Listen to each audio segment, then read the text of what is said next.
So what we're seeing in the West today, starting in the United States and then now coming into Europe and really spreading across the globe, is what we call the culture wars. And this is split. The war is between the political left and the political right, both of whom say they need to define the heart of the West. This is what the West needs to be. And it's a huge chasm. They don't even talk to each other. Lots of noise, but they're just talking past each other. And I see the culture wars in the middle of the church. That same divide seems to be there.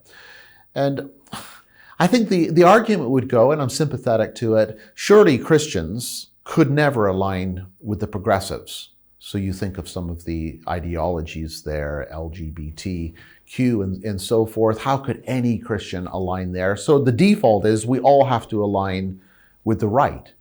One of my problems is when you look at the raft of issues that make up the culture wars, they're all quite distinct. Climate change is not the same as the race issue. Those are quite different issues, and they need a different kind of attention. But the problem with the culture wars is it works with lumping judgments. It just bundles them all up, and if you take this view on climate change, then you must be a lefty or you must be a righty. And I think that's highly unhelpful. Generally, on many of these issues, Christians would be conservative in terms of this is how the Bible defines morality, but it is not as simple as that.